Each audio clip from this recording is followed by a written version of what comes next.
The X Zone Radio Show is heard on radio broadcast affiliates worldwide, including AM 580 CFRA in Ottawa, Ontario, Canada. WPUL AM 1590 in Daytona Beach, Florida. KOHI AM 1610 in St. Helens, Oregon. KHRO AM 1150 in El Paso, Texas. And for more information on becoming a professional broadcast affiliate of the X Zone Radio Show, visit www.xzbn.net or call toll-free worldwide 1-800-610-7035.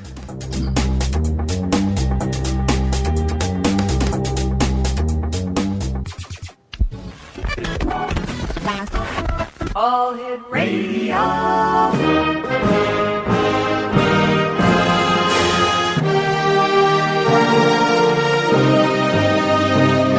Welcome to the X Zone, a place where fact is fiction and fiction is reality. Now, here's your host, Rob McConnell.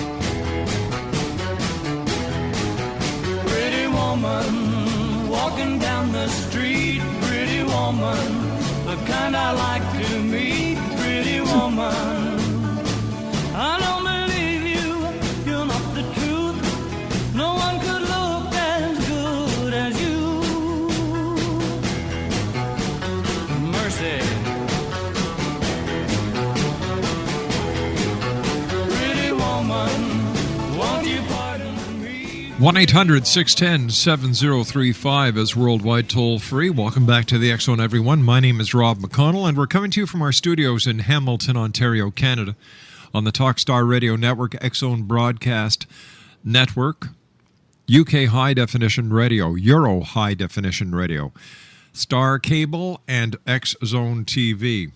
My guest this hour is Gary Gillette. He is an award-winning voice actor, director, producer, performer, humorist, and teacher, now heard in 22 countries.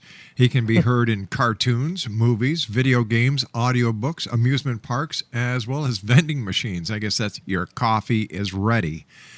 He's also a shaman, metaphysicist, teacher, author, and lecturer in the world of esoteric knowledge. And Gary, welcome back to the X Zone. Thank you very much. Thanks for having me, Rob. Tell me, for the listeners who may not have been with us the last time you graced our airwaves with your voice, how did you go from being a voice actor and the work that you do in the media, the multimedia, to shaman, metaphysicist, teacher, and author and lecturer in the world of esoteric knowledge? I never really separated the two. I've always been into metaphysics since I've had NDE since I was a little boy, and it's always been a part of my life. In fact, doing the voiceover stuff is a way to kind of bring a message of joy and fun into a world of what I consider metaphysics. How do you define a near-death experience, or NDE? I would say it's in you've heard it like a near death. I mean, sure. And you come back, but when you actually go to the other side, it's more like beyond near death. It's like you are dead and you get to see the other side of the realm of existence, and then you come back. So they say it's near because you did come back, but essentially, a near-death experience to some people is not getting hit by a car as they walk across the street. To me, it's actually experiencing the essence of the other side, your spiritual side, and learning about that, and then coming back and trying to figure out what you're still doing as a human being. How many times did you die, Gary? 4 times. When was the most recent? The most recent was 10 years ago, as I crossed the street with my fiance in Simi Valley. And we didn't quite make it across the street. We got hit by a drunk driver. He was going about 50 miles an hour. And she died immediately, and I died with her, but I got to come back. So that was my last time. That was 10 years ago this year on Memorial Day. At the time when you both died, what do you remember, if anything? Well, I remember a lot. Mostly adventures with her out of the body. Phenomenal, exciting, wonderful stuff together. just a joyousness of being together, really, and playing and becoming different essences of being. At one time, we were living in an ice castle together, and our love was so strong we were melting the ice, which I thought was pretty neat, pretty exciting. And other times where we were just part of each other's lives in animal form, in spirit form, and just enjoying each other's company extremely, to the point where you just like, why would I ever want to stop this? But one day she just kind of smiled at me and pushed me back. Wow. And that's when I knew that perhaps I wasn't going to stay with her in this particular, essence, this particular spiritual faction. Gary, stand by. You and I have to take our first break. Gary Gillette's our special guest, Exo Nation. www.karmicreliefthebook.com. That's karmicreliefthebook.com and metaliving.org. metaliving.org. We'll be back on the other side of this commercial break in 2 minutes as the X Zone continues from our studios in Hamilton, Ontario, Canada. Don't go away.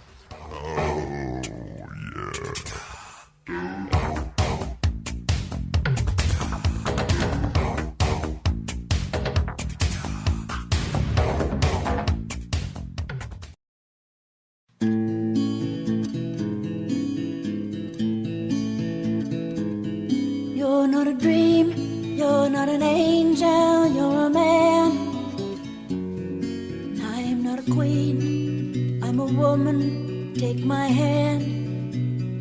We'll make a space in the lives that we planned, and here we'll stay until it's time for you to go.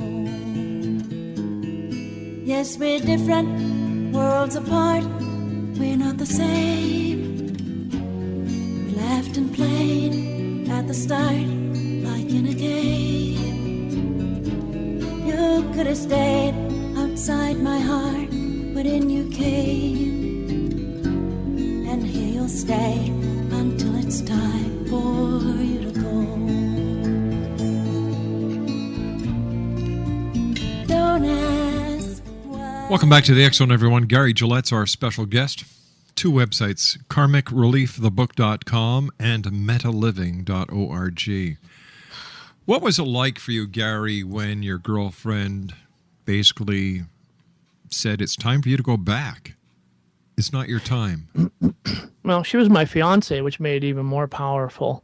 The music you just played really hit home because that's something she would sing, something like that. It was very, very spiritual in essence, but had a moment of strong humanity. In the case of being with her, it was very, very tough because I'd found what one might call, your soulmate, and I was helping her explore her spiritual side that she was just really understanding and getting into, and we were just coming into each other's lives as extremely, powerful entities to help each other.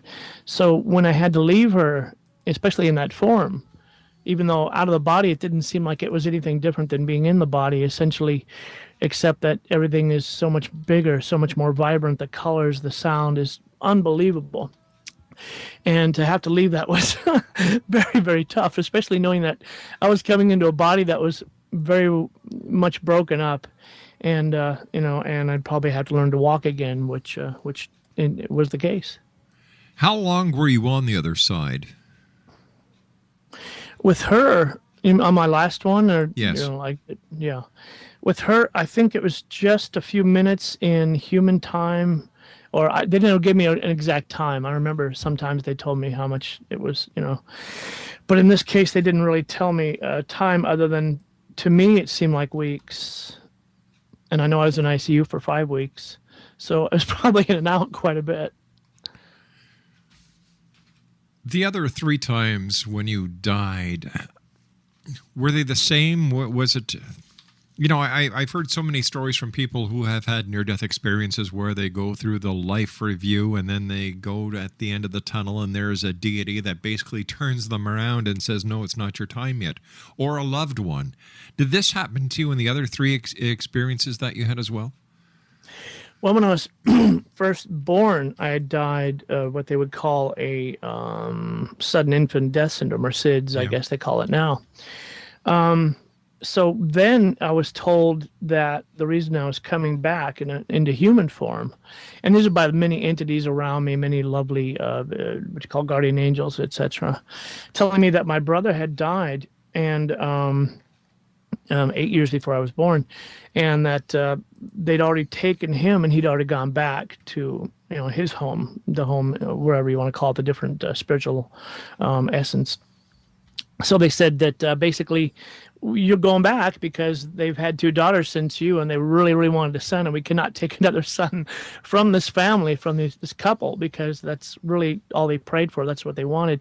So you're going back. And I thought, well, okay, if I have to, but really, I kind of like being here again. And they said, well, you have a lot to learn, a lot to teach, and you're going to have a very busy life. So that was the essence of the first time. When I was 8 years old, the second time came, and that's when I was in a very unusual accident where a lawnmower picked up a bolt used to attach transformers onto these poles, these electric poles, and it was shot from a lawnmower into my neck. Ooh. And I died for 6 minutes. I watched him operate on me. If you go to my website, you can see a picture of me on the operating table with a bolt sticking out of my neck. And don't worry, it's not gruesome. It's just one of those things where you go, wow. And this is what I witnessed from the ceiling, essentially, as they operated on me. And I remember thinking, it's too bad because he was such a nice boy. And wait a minute, that's my favorite shirt. And then it dawned on me that I probably won't be needing that shirt where I'm going.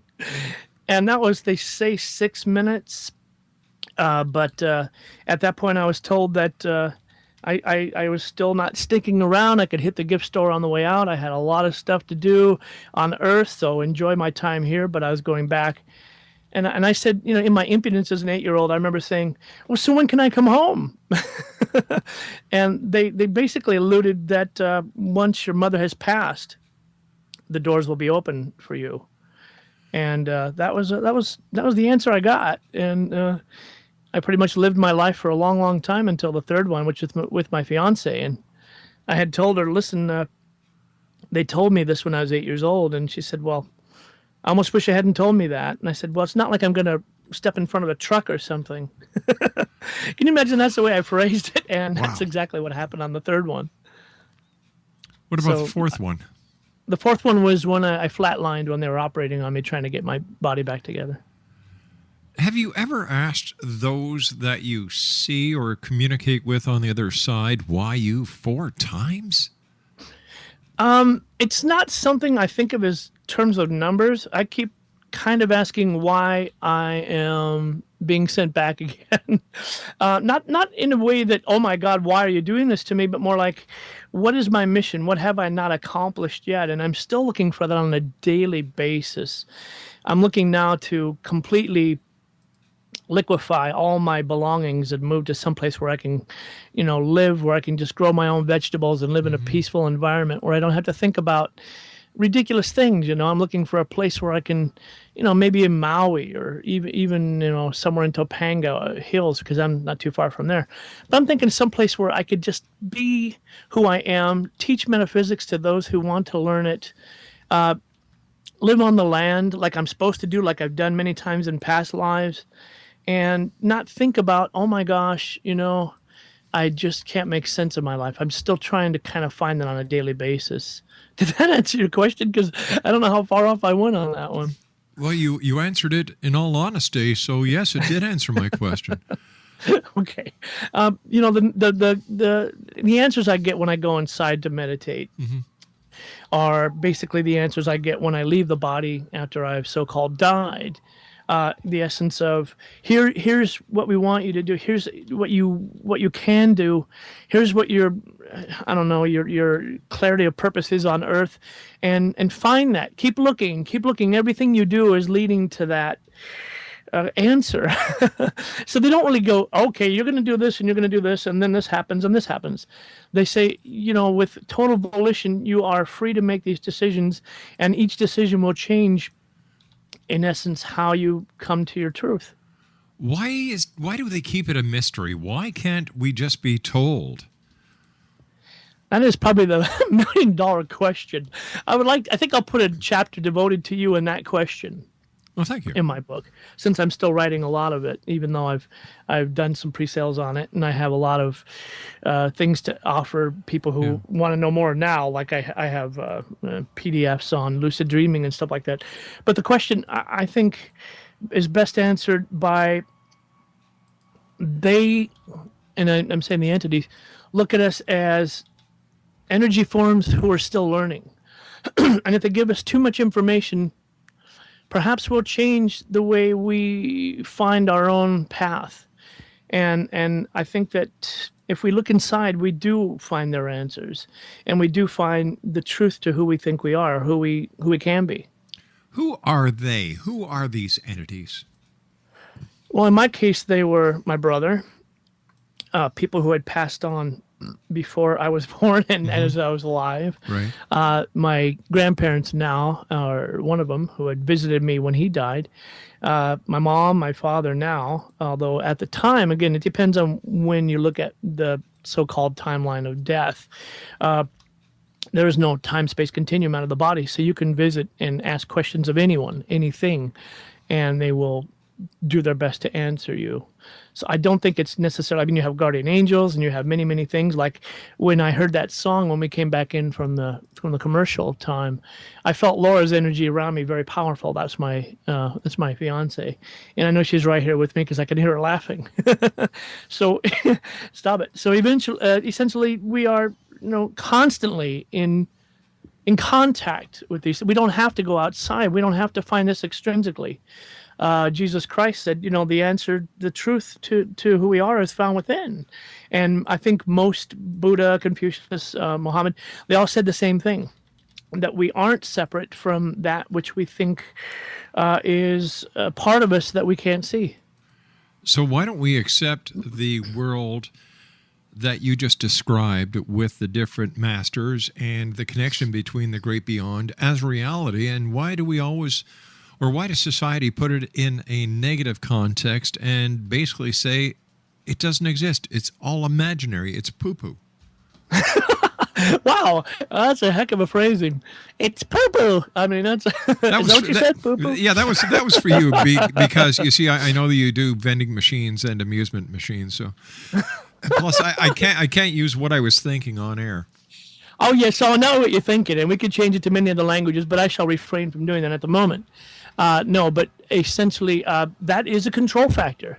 It is saying that if you don't do what we say you're supposed to do, as we say it, then you're going to a place that is either bloody awful or you'll never understand, okay? Mm-hmm. And if we were to find out the truth of who we actually are as spiritual beings, these entities, these amazing entities of phenomenal power, which, let's face it, the Illuminati and many others had throughout history have said, here's the answer. If we found that out, we would be so empowered that we wouldn't take the BS, the poo-poo that we get from our governments. We wouldn't take the nonsense that we get from people or government or institutions, any institution, that says you are wrong and we are right because we say we are.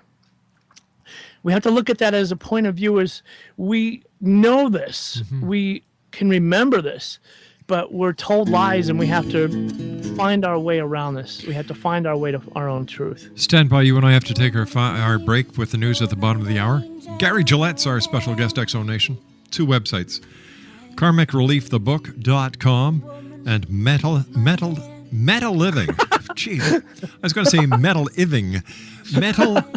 Metalliving.org. We'll be back on the other side of this break. Don't go away. It's time for you to go. Yes, we're different, worlds apart. We're not the same. We laughed and played at the start.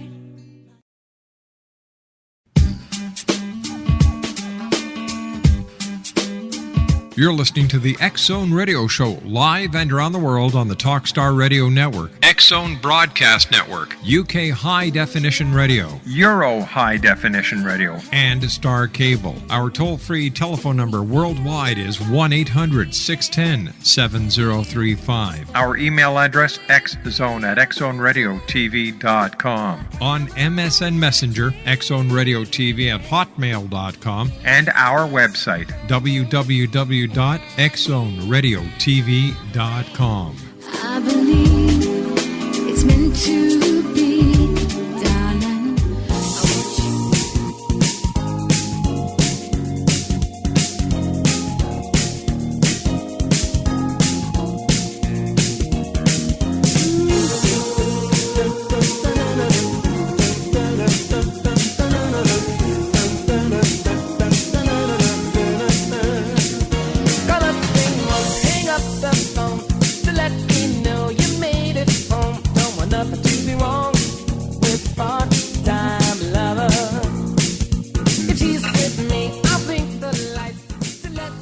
Gary Gillette's our special guest this hour, Exonation. www.karmicreliefthebook.com and metaliving.org.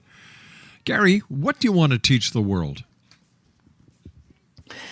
Well, basically that we have the ability to empower ourselves and others through our spirituality, through that we can look at ourselves as humans and, with a spiritual form, and we can look at ourselves as spirits in a human form. And by doing, I believe, the latter, we can really find out what we can do to make Earth the best place that we can make it, for humans until we pass to the next, facet of ourselves. What do our dreams tell us, and where does dreaming fit into the entire scheme between what we call this world of reality and the world of spirituality? I think they're a link. I think they're a bridge to the spiritual selves. I know that I like to program lucid dreams, and I like to have a lot of fun in them. Like last night, I remember going to a twin universe of Earth, and there were twins, literally twins, and I really enjoyed that. I enjoyed being in that, wherever the heck that was. And I didn't ask for that, but that's where I went, so I had a good time with it. And I really think that we can ask our dreams questions, and that part of us, that higher essence of ourselves, will help us find the answers, will help us look around and say, oh, well, here's something you may not have considered. Here's don't forget Einstein, many wonderful people of science and metaphysics used dreams to answer questions, to find out more information about their higher selves. What do you use dreams for? Essentially that. Sometimes I just dream because it feels good, because I'm sleeping, and that's where I go. Other times it's I do like to say, oh, wow. What would be a really good thing to try to understand would be maybe my next steps, maybe more of a clarity of purpose, maybe talking to the other entities on the other side and find out maybe what I can do to increase my quality of life, not from possessions, but from knowledge and love. How can we use the other side to better ourselves on this side? I guess just by realizing that we do have that as a library, Akashic records, if you will, a place where we can say, this is a storehouse of information that we can access. And we can do that through meditation as well. I believe the two aren't mutually exclusive. I think the two have a lot in common, because we are looking inside for answers, and we are looking to find maybe other entities or spirits to help us find these answers. How would one go about learning how to do lucid dreaming, Gary? Well, I'll send a PDF to anybody who wants to go, anybody listening now. Mm-hmm. I'd be happy to. If you go to my website, I'll be happy to send you a PDF on that. But the basic outline is that you decide that you are going to, in a lucid dream, things change very quickly, as in any dream, right? But in a lucid dream, you realize it. So here's the key. The key is to pick up something with writing on it. Anything, a newspaper, I've done that, coins, anything that has writing on it. Look at it and then put it down and then look at it again. It'll be different. Yeah. it'll be different every time. And when you realize that, you go, wait a minute. In my so-called real life, I look at something and I put it down, I look at it again, and it's pretty much the same. It is exactly the same. So it'll be different every time you do that. And then you say, wait a minute, okay, now I know. Yeah. I'm in a lucid dream. See, when I dream, I look for signs or words that I can't read. For example, the front page of a newspaper, it makes no sense to me. And then I look at a street sign, it makes no sense to me. And or a sign on a store. Then I know I'm lucid dreaming, and that's when the fun begins. Ne parlez pas français? Ben oui, je parle français. Aucun problème là. There you go. Sure. If you do that, then you can. No, I'm kidding, of course, because of course you speak French, and that's probably not the language you're having trouble with. For me, I studied many languages over the years, probably about 12 languages. So if I find something that is totally hard to read, I think that's probably a good key as well. So that's probably a good key for you, is to look at it and say, wait a minute, I can't read this. But do you become more curious about it to find out what it's trying to tell you, or do you seek to translate it to a language you do understand? I just realized that I'm in a dream, and now whatever I want to do, I can. Now, see, I thought I was talking to you for real, so this is a dream. I kind of suspected that because I was looking at my email and it changed, but I think I just opened the other email.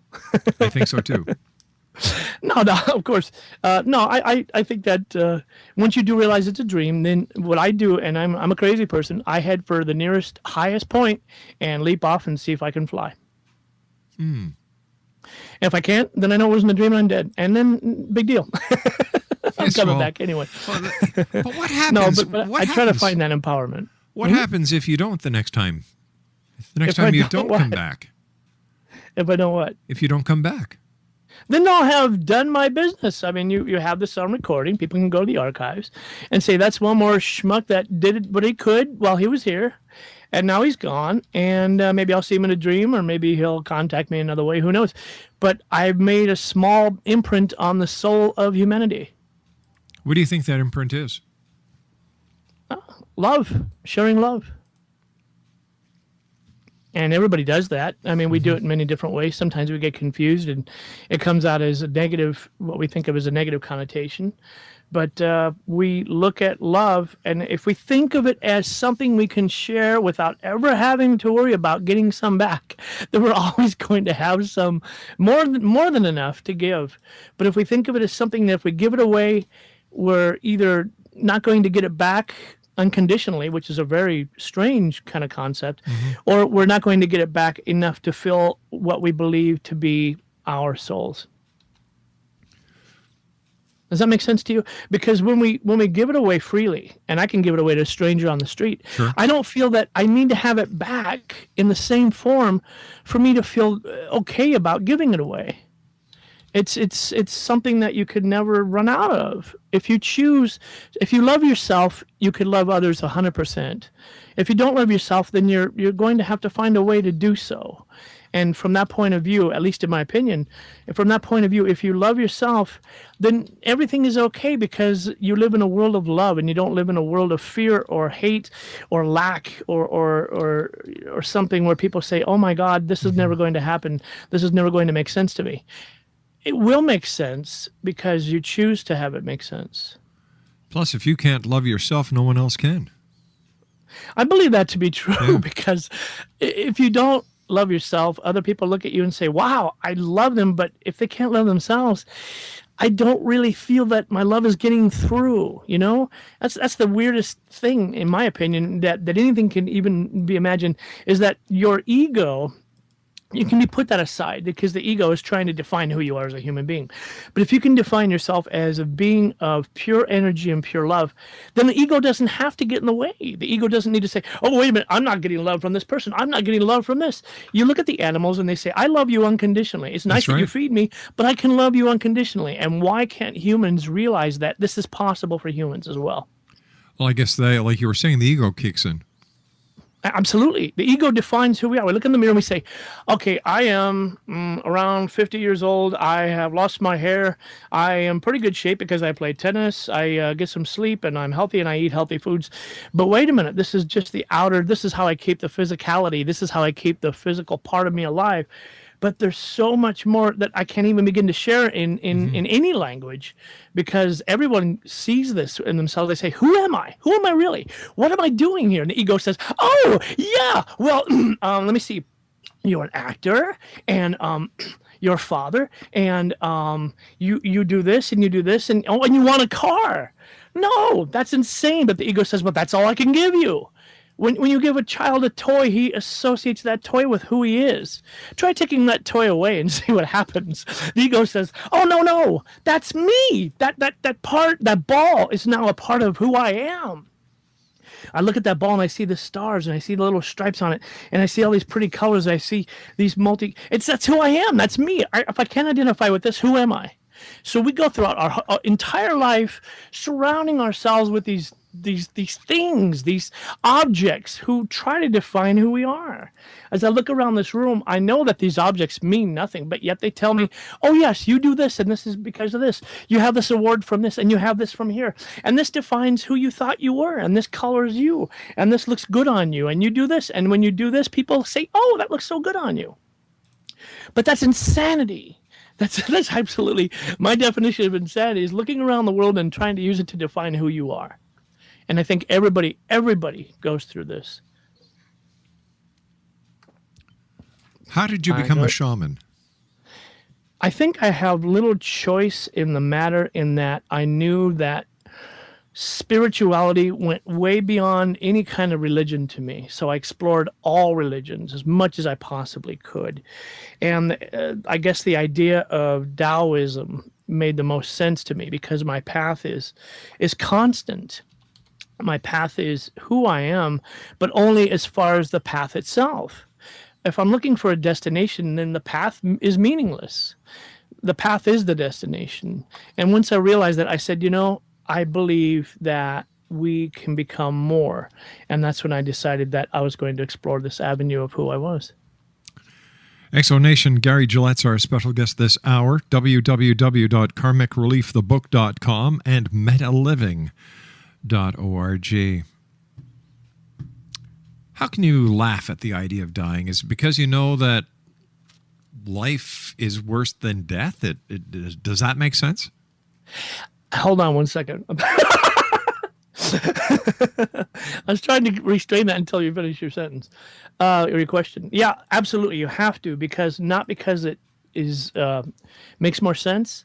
Is it because it is who we are? Mm-hmm. When we die, we are who we truly are. Instead of, again, this facet, this illusion, this Maya of being on this planet and trying to make sense of it. So I have to laugh because this is absurd. Our definition of being alive is rather absurd, in that we honestly don't think that anybody else is like us. We honestly look around and say, we have to use divisiveness because that person is black, or that person is short, or that person is fat, or that person is handicapped. Mm-hmm. Oh my God. That is just insane. If you can look at somebody and say, that's the reason I'm different from you, then you are just, I don't know, you're in a forest of trees, but you don't see that you are a tree. You're looking outside of the forest to say, who am I? Instead of saying, I am everything. My favorite thing in metaphysics is the essence, or the idea of entanglement, which is to say we are a part of everything that we can see or hear or imagine or taste or anything. We are part of that. So to separate ourselves from that is absolute insanity. And that is being a human. So yeah, dying is pretty good. But then we move on to another state, many other states actually, from what I understand. And then we also become more of who we truly are instead of who we think we are. Having been dead 4 times and come back 4 times, do you find yourself taking risks with your life, or are you more careful? Do you value life more now? I think the joie de vivre is very powerful. And there's no reason to think that life is anything more than precious as a gift and a learning tool. It's a way to learn and a way to empower yourself and the universe, because you're finding questions, you're finding answers to questions that are really part of the cosmos.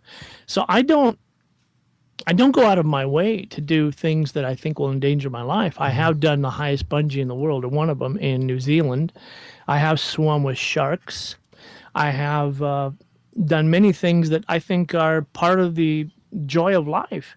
I don't think that, I ride motorcycle occasionally. I don't think that it's something where it's like a death kind of thing where I say, oh my God, if I take more risks, I'm going to get there sooner. And I'm not a person who says I can't cross the street anymore because I was once hit by a truck as I crossed the street. I'm not a person to say, oh, this will never work because I can't, I don't know what the outcome will be. So no, I think I take more risks because I'm not afraid to be alive. So you don't consider yourself to be immortal? Well, yeah, just not as a human. All right, stand by, Gary. You and I have to take our final break. Gary Gillette's our guest this hour. Here's a couple of websites, Exonation. www.karmicreliefthebook.com. That's www.karmicreliefthebook.com. And www.metaliving.org. We'll be back on the other side of this commercial break as the X Zone continues with my special guest, Gary Gillette, from our studios in Hamilton, Ontario, Canada, on the Talkstar Radio Network, X Zone Broadcast Network, UK High Definition Radio, Euro High Definition Radio, and of course, the good people at Star Cable and X Zone TV. By the way, once again, I'd like to say hello to our newest affiliate, KKRP, Rainbow 95 in Oklahoma.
Gary Gillette's our guest this hour. Once again, Exo Nation, here's a couple of websites for Gary. www.karmicreliefthebook.com. That's karmicreliefthebook.com.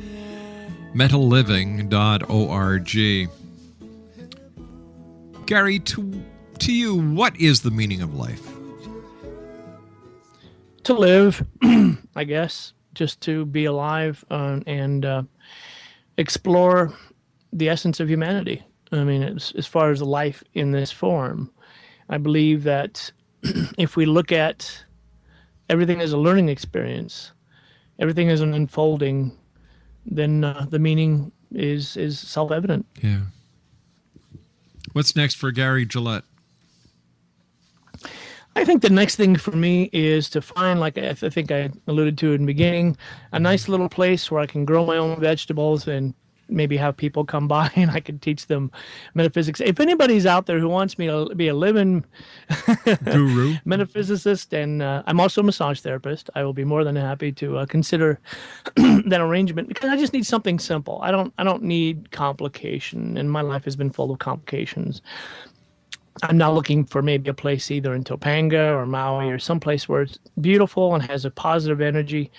that I can be who I really am instead of instead of just being, I mean, I think it's just time for a change, and I like shaking things up. I don't mind just moving on and being something completely different. Here's a question for you. How does somebody know that where they're living has a lot of negative energy and not positive energy?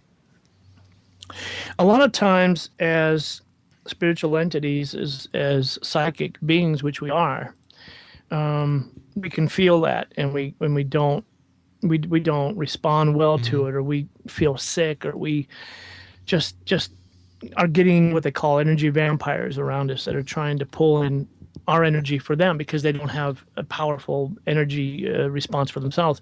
They don't know how to get to that. So I would say a lot of times it's just the feeling you get, and we're very aware. Sometimes we'll deny this or we won't realize it, but we're very aware of what we're supposed to be doing, and a lot of times we'll even sabotage things to create a life that we think that we're actually supposed to be living. So it sounds like at times we can be our own worst enemies. I believe that to be true, in that we don't know our path most of the time. So we're looking at a way to get there, and sometimes the way we get there is very circumnavigational compared to perhaps the way we thought we were going to get there. Hey, Gary, we've run out of time for tonight, but I want to thank you so much for coming on the show and sharing your stories with us. And I'd also like to give you congratulations for your new book that's available for pre-orders, the Spiritual Guidebook. Oh, thank you very much. I appreciate that. It's always fun to be on your show. I look forward to doing this again sometime. If I might spell the website real quickly. Please do. Go ahead. It's KARMICTHEBOOK.com and metaliving.org, which is METALIVING.org. So that'll give you an idea, maybe, to link Gary, in. we've got to say so long, buddy. Stuff. We'll make sure that people do get your links. I'll be back on the other side of this commercial break at 6.5 minutes past with the news. Don't go away.